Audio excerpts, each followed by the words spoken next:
Good morning, dear students. Students, we have already discussed about the counter current mechanism, which was a mechanism for increasing, or you can say concentrating the filtrate. The filtrate is to be concentrated only when there is reduction in our blood volume. जब हमारा blood volume already कम है, तब हमारी body की need है कि जितना भी वाटर है उसे कंजर्व करना है, और उसे कंजर्व करने के लिए हमारे पास दूसरी स्ट्रेटेजी है कि हमारा यूरिन जो है वो ज्यादा कंसंट्रेटेड हो जाता है, जिसमें पानी का अमाउंट कम और इलेक्ट्रोलाइट्स ज्यादा होते हैं. So in that way the urine can be concentrated, and it was nearly 4 times more concentrated than the filtrate. Now moving on to the next topic, that is the regulation of kidney function.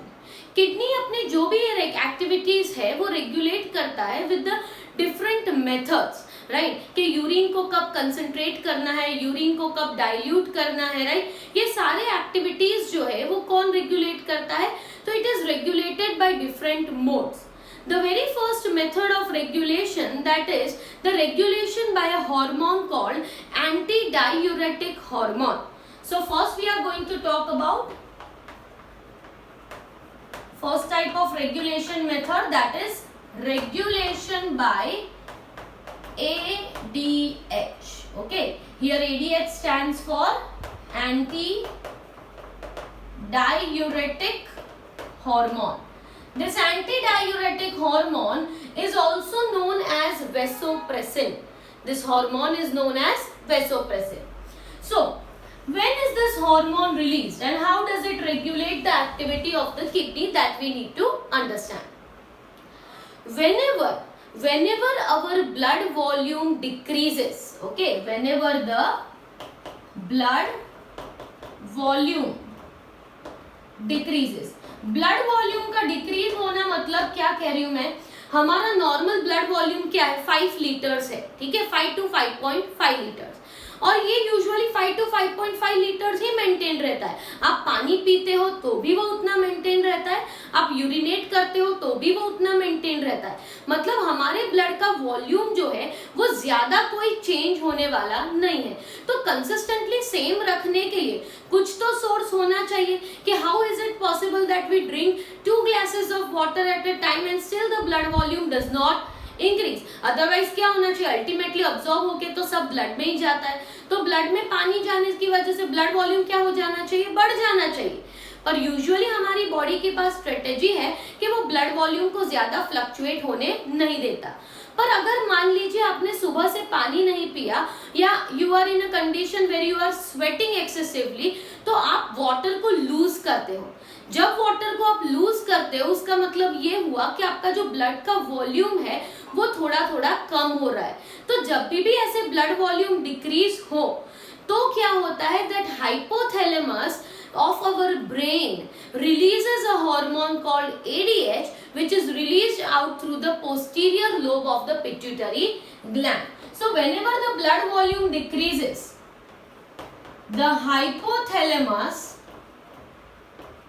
of brain releases ADH through the posterior lobe of pituitary gland. Actually hormone जो है वो pituitary gland से release हो रहा है, पर posterior pituitary जो है उसके कोई भी खुद के हार्मोन्स नहीं है. Anterior pituitary releases many hormones by itself, but posterior pituitary does not have any specific hormone to release. वो कौन से hormones रिलीज करते हैं जो उन्हें हाइपोथैलेमस से मिलते हैं. इसीलिए हम लिखते हैं कि हाइपोथैलेमस से ये हार्मोन रिलीज होता है, but it comes out through what, it comes out through the posterior lobe of pituitary gland. And where is this hormone release? And this hormone is released in the blood stream. अब ये hormone कहाँ पे release हो गया है? Blood stream. तो जब भी हमारा ब्लड वॉल्यूम कम हो जाता है तो कम होने पर क्या होता है कि हाइपोथैलेमस में से एक हार्मोन रिलीज होता है जो होता है ADH. थ्रू पोस्टीरियर पिट्यूटरी ये हार्मोन हमारे ब्लड स्ट्रीम में रिलीज हो जाता है। अब ब्लड में रिलीज होने पर ये हार्मोन क्या करता है, तो this hormone is responsible for reabsorbing the water from the distal convoluted tubule and the collecting duct. What does the hormone do? It will stimulate the reabsorption of water from DCT and collecting duct. अब DCT और collecting duct में से पानी reabsorb हुआ, वो पानी कहाँ जाएगा, पेरिट्यूबुलर कैपिलरीज में। पेरिट्यूबुलर कैपिलरी में क्या फ्लो हो रहा है, ब्लड, तो ब्लड में ये वाटर जो है वो ऐड हो जाएगा, इसीलिए ब्लड का वॉल्यूम वापस इंक्रीज हो जाएगा या नॉर्मल हो जाएगा। समझिए क्या होने वाला है, जब भी हमारा ब्लड वॉल्यूम कम हो जाता है तो हाइपोथैलेमस एक हार्मोन रिलीज करता है जो हमारे ब्लड में रिलीज होता है। ये हार्मोन स्टिम्युलेट करता है किसे, डीसीटी को, ताकि डिस्टल कॉन्वुलेटेड सेल्स, हमने पहले भी पढ़ा था डिस्टल कॉन्वुलेटेड ट्यूब्यूल में क्या होता है, conditional reabsorption of water and salt. मतलब जब एडीएच रिलीज हुआ तो डीसीटी एक्टिवेट हो गए उनके सेल्स और वो क्या करने लगते हैं, पानी को रीअब्सॉर्ब करने लगते हैं। रीअब्सॉर्ब किया हुआ पानी नजदीक में जो ब्लड कैपिलरी है उसमें एंटर हो जाता है, जिसे हम कहते हैं पेरिट्यूबुलर कैपिलरी। और पेरिट्यूबुलर कैपिलरी में ब्लड फ्लो हो रहा है जिसमें ये पानी ऐड होता है, इसलिए वापस ब्लड वॉल्यूम जो है वो नॉर्मल हो जाता है, right. So that is the regulation done by ADH, anti diuretic hormone. The second type of regulation is performed by regulation bye juxtaglomerular apparatus। juxtaglomerular apparatus जिसे कहते हैं JGA। अब juxtaglomerular apparatus से रेगुलेशन समझने के लिए सबसे पहले तो ये समझना जरूरी है कि juxtaglomerular apparatus होता क्या है। juxtaglomerular apparatus is actually a group of cells। कहां पे है ये ग्रुप ऑफ सेल्स, तो ये है बाउमेन्स कैप्सूल, राइट। हम समझ रहे हैं सबसे पहले कि juxtaglomerular apparatus कहां है, ठीक है। And this is the efferent and efferent arteriole। okay, so there is an efferent and efferent arteriole, here there will be the whole glomerular capillaries, right। ये हमने क्रॉस सेक्शन ले लिया है तो हमें efferent and efferent arteriole देखने को मिल रहा है, ठीक है। efferent and efferent arteriole के जो सेल्स होते हैं, efferent और efferent arteriole में क्या होता है, स्मूथ मसल्स होते हैं, ठीक है। तो स्मूथ मसल सेल्स जो हैं, some of these smooth muscle cells which are very close to the Bowman's capsule, right, they are somewhat dense and they have some granules within them। The cells, smooth muscle cells of the efferent and efferent arteriole, smooth muscle cells of efferent and efferent arteriole has presence of these cells which are swollen and have certain granules within them। And these granules release an enzyme which works like a hormone जिसे कहते हैं rennin. इसके अलावा अगर हम nephron का structure देखें तो हम डिस्टल कॉन्वुलेटेड ट्यूब्यूल काफी दूर बनाते हैं, बट एक्चुअली एक नेफ्रॉन 3 सेंटीमीटर्स का होता है, इसीलिए ये जो डिस्टल कॉन्वुलेटेड ट्यूब्यूल है that also when it comes up, loop of Henle जब ऊपर की तरफ आता है तो distal convoluted tubule is also very close to the efferent and efferent arteriole। तो ये है efferent arteriole, ये है efferent arteriole और ये है distal convoluted tubule, ठीक है। अब distal convoluted tubule में भी specialized columnar cells होते हैं और इन्हें कहा जाता है macula densa। They are known as macula densa। and here there are some other specialized cells, and these cells are known as Lassus cells. So these cells मतलब efferent and efferent arteriole के smooth muscle वाले cells and this macula densa, these are collectively known as juxtaglomerular apparatus. Okay, so I am mentioning the points one by one so that you can understand. ठीक है, देखिए सबसे पहले the smooth muscle cells of efferent and efferent arteriole are swollen and have dense granules. efferent और efferent arteriole के जो cells हैं वो साइज में थोड़े बड़े होते हैं, मतलब सारे ही सेल्स नहीं, the one which is very close to the glomerulus, ठीक है, बाउमेन्स कैप्सूल से जो एकदम नजदीक है उनकी बात कर रहे हैं कि ये सेल्स थोड़े बहुत स्वोलन होते हैं और दूसरा उनके अंदर ग्रैन्यूल्स प्रेजेंट है। ऐसे सेल्स को कहा जाता है जक्स्टाग्लोमेरुलर सेल्स। इन्हें क्या कहा जाता है? जक्स्टाग्लोमेरुलर सेल्स, जो रिलीज करते हैं renin. What do they release? They release enzyme which functions like hormone, जिसे कहा जाता है रेनिन। दूसरे जो सेल्स हैं, these are the cells of DCT, जो यूजुअली कॉलमनार सेल्स हैं, और डीसीटी के सारे सेल्स नहीं, the one which is close to afferent and efferent arteriole, these are known as macula densa.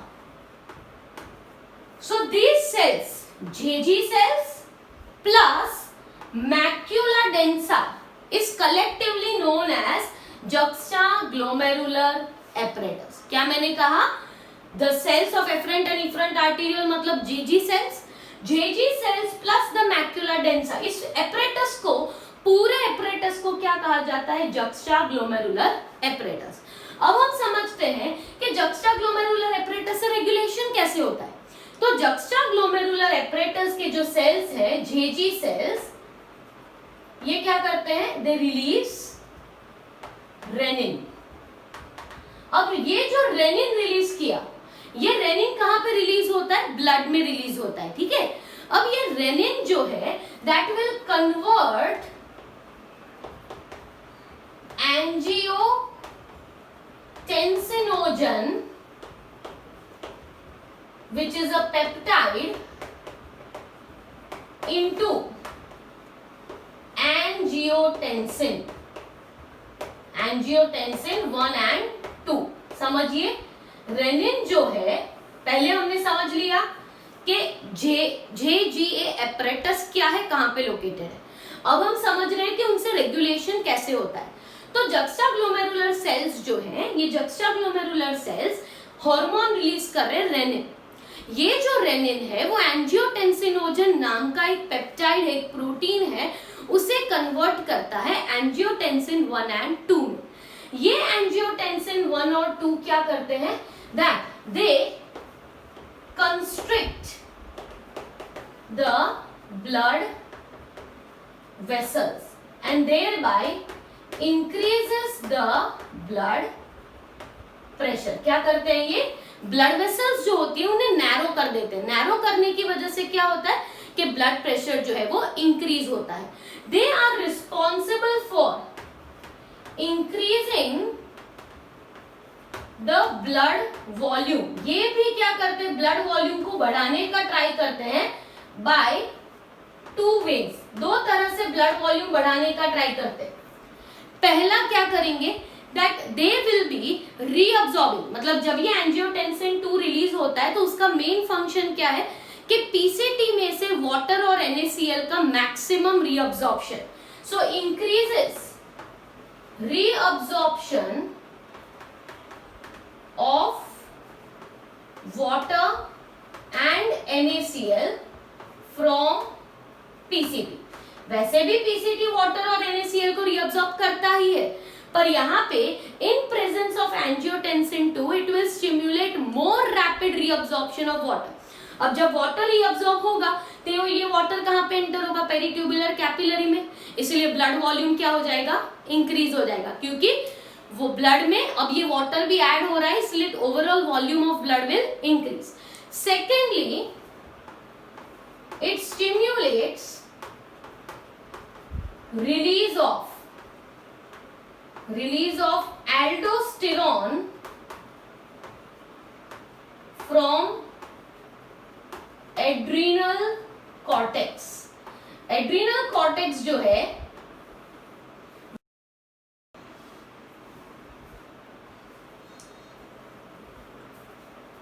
so as we said that there will be release of renin. This renin will convert the angiotensinogen into angiotensin 1 and 2. Angiotensin will be increasing the blood volume in two ways. Blood volume को increase करने के लिए angiotensin के पास दो रास्ते हैं. पहला क्या है कि PCT में से water और NaCl का reabsorption. जब PCT में से वाटर और NaCl रीअब्सॉर्ब होते हैं तो ये एंटर होते हैं इनटू पेरिट्यूबुलर कैपिलरीज, और फिर ये कैपिलरीज में ब्लड वॉल्यूम जो है वो इंक्रीज हो जाएगा due to entry of the water. Secondly, it stimulates the adrenal cortex to release the aldosterone. जो मैंने लास्ट पॉइंट लिखा था that aldosterone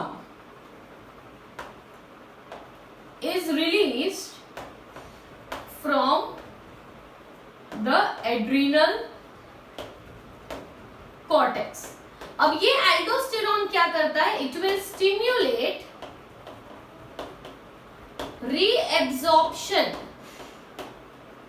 reabsorption of water and NaCl from distal convoluted tubule.